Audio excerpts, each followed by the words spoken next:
श्री स्वामी समर्थ.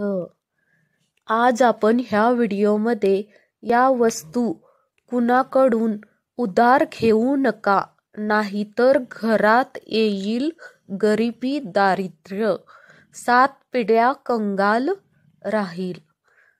आपल्याला आवश्यक असलेले एखादी वस्तू घरात नसते तेव्हा ती आपण आपल्या आजूबाजूला लोकांकडून किंवा जवळच्या मित्रांकडून उधार घेत असतो. अनेक वेळा असे घडते की अशा अनेक गोष्टी आपण उधार घेताना विचारही करत नाही. काही गोष्टी उधार घेणे ते आपल्यासाठी चांगले नसते, तर मित्रांनो त्या गोष्टी ज्योतिषशास्त्राच्या कारणामुळे आपल्यासाठी हानिकारक देखील ठरू शकतात आणि भविष्यात त्याचा वाईट परिणामही होऊ शकतो. जर तुम्ही ह्या व्हिडिओमध्ये नवीन असाल तर प्लीज या चॅनलला लाईक करा, सबस्क्राईब करा आणि कमेंटमध्ये माता लक्ष्मी लिहायला विसरू नका. खरं तर कोणतीही वस्तू घेताना लोक असा विचार करत नाही की ती काही कारणाने अडचणी देऊ शकतात किंवा मित्रांकडून उधारीवर पैसे घेणे, खास करून नातेवाईकांकडून उधारी घेणे, घरातील मीठ किंवा साखर संपली की शेजाऱ्यांच्याकडून उधार घेणे. परंतु तुम्हाला हे लक्षात ठेवावे लागेल की चुकूनही या 7 गोष्टी उधार घ्यायच्या नाहीत. तर मित्रांनो, तर कोणत्या 7 गोष्टी आहेत?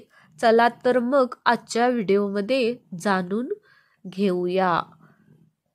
लसूण उधार घेतल्याने आपण त्या व्यक्तीचे आपण कधीही देणे फेडू शकत नाही.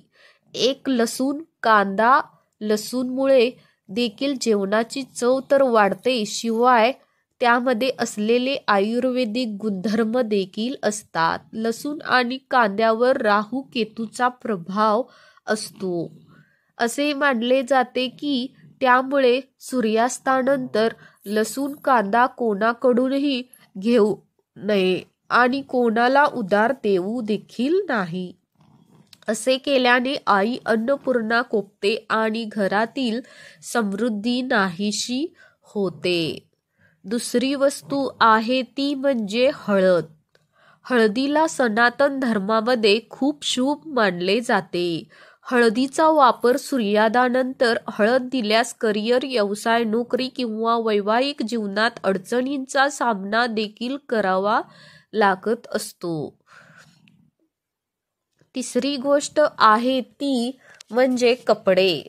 शास्त्रानुसार सांगण्यात आले की दुसऱ्यांची वापरलेले कपडे कधीही आपण वापरू नये. असे केल्याने तुम्हाला आणि शारीरिक समस्या होऊ शकतात. असे केल्याने मित्रासोबतचे नाते देखील बिघडू शकते.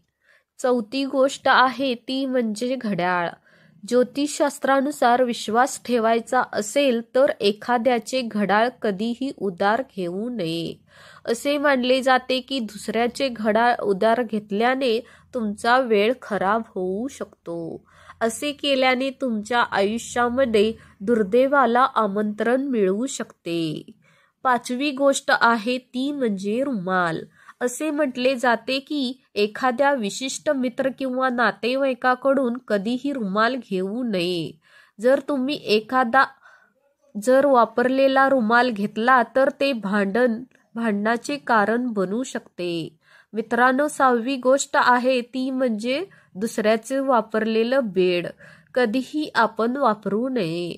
असे केल्याने पती पत्नीच्या नात्यामध्ये दुरावा येतो. कोणाकडूनही पलंग उधार घेऊ नये, यामुळे तुमच्या घरात गरिबी येते.